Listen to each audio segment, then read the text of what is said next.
Obviously, we've gotten Boise out of our system.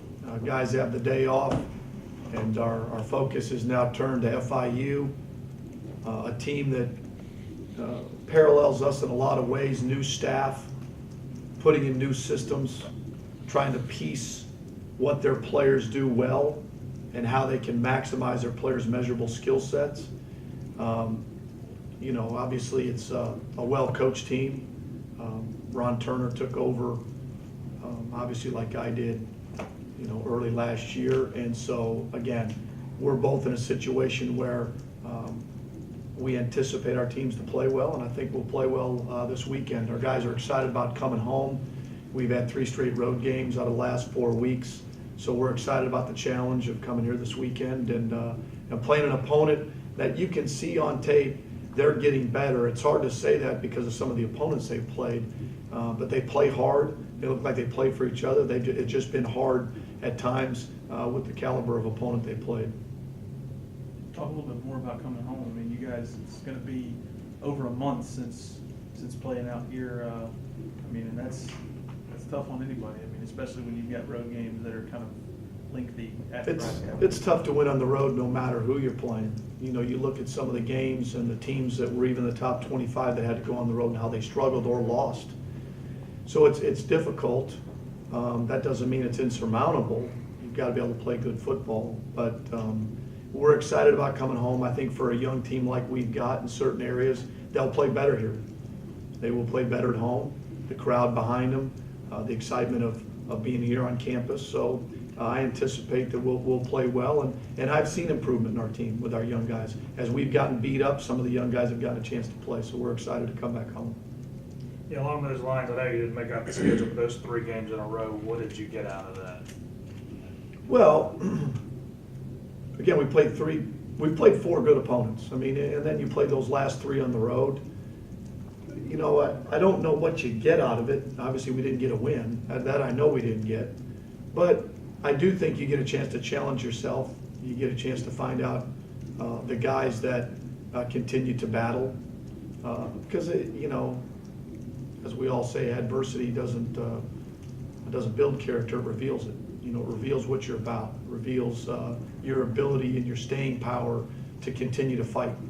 And that's hard when you're not having success. And so that's what you find out when you're watching the tape and as you move forward, of who's willing to fight, who's willing to continue to work. You guys finally begin conference play. Do you feel that you can make some headway starting with this game? I think we got a good football team. I know we haven't shown it. And I think we've got good coaches. And I think that it's hard to assess where we're at. I think we're going to have a better idea in the next 7 or 8 weeks where we're at as a football team, because we'll get a chance to play 4 of the next 8 at home. We'll get a chance to play teams that are more in our footprint of where we're at and where we've got to be. Every time you get a chance to go play, it tells you where you're at as a program. This weekend will tell us that. This weekend will tell us another step of where we're at. Okay, are we ready to be at the top of the hill? Of course not. Obviously, that's been proven. But are we ready to take steps and continue to build? I think so. Coach, coming home 0-4, but after this weekend you could be 1-0 in conference. What's that like going into the game? Well, I mean, ultimately, your number one goal is to try and win your conference. I mean, that first and foremost, okay? But we're just looking to win a game. I don't care who it's against, okay? It really doesn't matter. And we're just trying to look to see our standard, how we play. There were things we did Saturday night that were irrespective of Boise State that we need to correct as a staff and as players that had nothing to do with them. And so when we get that corrected, we get a chance for our guys to play better and give ourselves a chance to win just by playing good football. So would it be nice to be 1-0 in the league, but it's really at this point, it's about us and how we play against FIU and just trying to get a win. Now you guys are both without a win. Do you expect them to kind of have that same backs against the wall mentality coming in? I don't know, and I don't even know if we have a backs against the wall mentality. I don't see it that way. I just see it, okay, there's another opponent. There's so many times in any season, good, bad, indifferent, where you could say, hey, our back's up against the wall.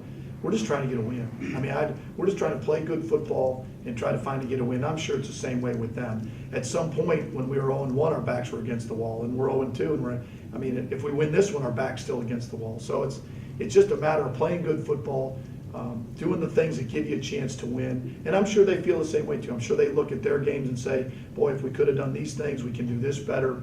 And we're in the same boat. Will you harp on the players much this week about the last game, or will you say, okay, let's just totally forget that? And Well, you can't totally forget it because you have film that you have to go through of the things that you need to correct. So there are corrections that have to be made. But after yesterday, starting today, we've moved on. What does FIU present offensively, defensively, and special teams that we have to be ready for? From a skill set, from a talent, and also from a schematic standpoint. And then you go from there. Every team's a little bit different matchup. So at that point, and then how do we do it better? How do our guys continue to improve and continue to come to work every day with a positive attitude? And I think that's the hardest thing that you do. Not many people get to do what we do, and that is, as coaches and players, get every week a chance to go out there and see where you're at. A lot of people talk about it, not everybody gets to do it, and then have to get back up and go do it again, win or lose. And it's obviously a lot harder when you don't have success backed up with all the work you put in. And that's where we're at, as they are.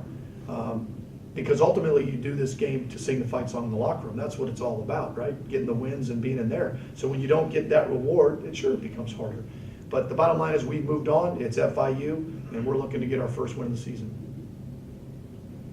What is Jordan Green, am I right to say that he wasn't necessarily the starter coming into fall camp? Well, he had a concussion, I think it was a concussion in the spring, so he missed a couple of weeks in the spring. So then coming in the summer, between him and Garrett Clark and who was going to be the center, and he did a great job in fall camp. And obviously then Garrett got hurt. So there's been kind of a back and forth, and now he's done a good job. And so, and he's getting better. I mean, he hasn't played a lot of football here.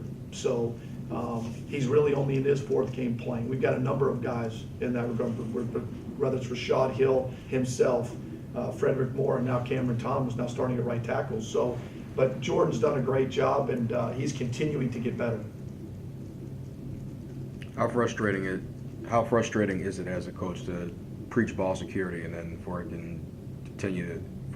turnovers to continue to still happen? Well, it's frustrating. The one thing we have corrected was the fumbling issue. I mean, other than the quarterback getting it, for the most part, we haven't fumbled. I know on the kickoff return, Jeremy put it on the deck, but for the most part, we've been able to take care of that. But the negative thing, the tough part is that turnovers are caused for a number of reasons. Quarterback's part of it, protection's part of it, receivers running the correct routes are part of it, and everybody has had a hand in that. And when we get better collectively at what we do, route running, protection, seeing what they're doing defensively, where that tells you to go with the ball, that will get corrected, okay? But again, the turnovers that have occurred, obviously you're not going to win if you continue to turn it over. They've been fewer and fewer, but ultimately, we can't put ourselves in that position. One, this past weekend directly took away points, so we've got to do everything we can to correct it, but we're not going to go into a shell and not continue to try and score. Ultimately, otherwise, we'll be taking a knee and we'll be punting. Coach, you're talking about correcting mistakes. How heavily are you going to look into those blocked field goals this weekend? Well, everybody's doing that now. They're putting 2 or 3 people over your guard or tackle, and they're just blowing them up. That's a thankless spot, man. That's a car wreck for whoever's playing those spots. And we do it, and I know they did it.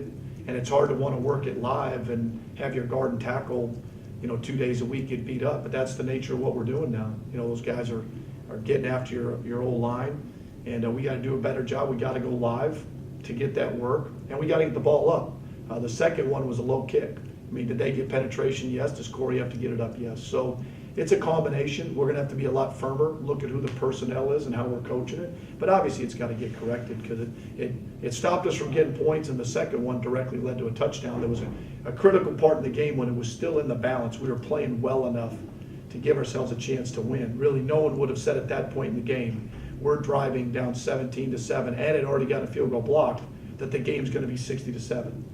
That's what it is. We earned that, okay? But at that moment, you have to take advantage of that opportunity and not let the crowd get back into it. Coach, a couple sacks, had benefited off of a turnover. Was there any positives that you can take from this watching it on film? Well, that's our job. Our job is to critique give feedback to our players so they can get better. The second part of that is we've got to find positives with things we do moving forward. There's always something to build on.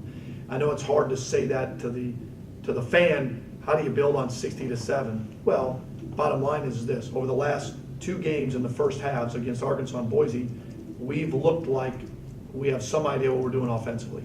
Okay, we can build on that. There are plays there to be made. We are getting better. Our O-line is getting better. We are being more aggressive. Our guys are playing harder. Our receivers are getting better, not to be confused with there yet. So there are things to build on. And defensively, we're continuing, as guys have gotten hurt, to still play relatively well. Boise's going to score points. They've scored points for all the years that go back to Dirk Cutter and Dan Hawkins and what they are now. They scored 40 at Fresno. We just didn't want to add to that with the mistakes that we made. And then obviously at the end, the game wasn't in the balance. I mean, at the end of the third quarter, we had our 2s in. Defensively, we were pulling guys. The last 2 drives of the game, we had old linemen playing defensive line because we didn't want to get guys hurt. So ultimately, whether we lost by 80 or 100, it didn't matter. The game wasn't in doubt anymore, and I'm going to continue to do that. So could we have still played our 1s and made the game, 40-20 or 45 and just kept playing as they put their backups in? Sure. But then people wonder why you have a guy in there and he gets hurt. So ultimately, there's a lot to build on. We've got a lot of young guys playing, and we're going to continue to get better. Coach, you may not be able to speak on their behalf, but for some of the seniors especially that were part of 0-16, how special could it be to have the first win in a while at home for them? Well, I mean, shoot, at this point, any win. And I'm not referring back to, last year, because those seniors also went through a 12-win season. So, to talk about that would be to say that they didn't have a hand in the 12-win season. But anytime, you do this game to feel that feeling in the locker room of all the work you've put in and the accomplishment. I don't care what you do in life. If you're in sales, I don't care if you're asking a girl out. I've said this plenty of times. If they turn you down a bunch or if you don't have a sale, it's hard to get up the next day. It's hard to ask again. It's hard to ask your guys to keep putting in the work and you don't get the reward. I understand that. That's our job, those coaches, to find a way to do it better, get them excited about going back out and playing, and the challenge each week. We only get so many opportunities. In their whole career, they'll play as many games as baseball played 1 year. That's it. How hard they work for why would you ever waste it? Why would you not? I don't care what your record is. Why would you waste that opportunity to not have that feeling in the locker room? There's some of the younger guys have had to step up on offense, obviously, like Tyree on Holmes, for instance. Can you talk about their progression in the offense, and is it where you were hoping it would be? Well, I think we're asking a lot of our young players to right out of the gate one play and then go on the road 3 of the last 4 games. 3 in a row to go on the road. I think you're asking a lot. I think the break was good for him that we had the bye week. I think T-Man's progression has been good. He's coming around. Not as just a guy that can carry the ball, but his route running's become a little bit better. But all of our guys are going to continue to improve. Obviously, never at the pace we want them to. It's just not going to happen. They're going to look back and look at their film when they were freshmen and say, boy, I wasn't very good. I was in the NFL and guys did that. They look back 3 years ago and they were rookies in the NFL and say, boy, I wasn't very good. It takes time. And we're not in the business to take time. I get that. No one's happy being 0-4. I get that. But ultimately, we've got to find a way for them to keep improving, figure out what they can do, right? And then keep harping on it. And don't waver. We're not going to waver, okay? What we do offensively, what we do defensively, what we do special teams, we're going to continue to do. That's the only way those guys will get better. We start changing what we do and what we believe in, we're in trouble. Coach, it's kind of a tradition at Southern Miss to have the Eagle Walk a couple hours before the home games, even though it's been a while since you've done it. What were your impressions that first time you went through that? Well, it was unbelievable. The support, that's why I wanted the job here, because I think the support is tremendous. History of winning, fan base that expects to win. I understand that. I understand where we're at and what that expectation is and how hard that is on your fan base. I get it. It's hard on us. It's hard on our fan base. But it was tremendous for our players to see that support. The crowd was unbelievable. I hope we have the same come this Saturday. That's something that we can control as a program, as a group, we can control, okay, our fans to come out, support our team, and obviously support our players and our university.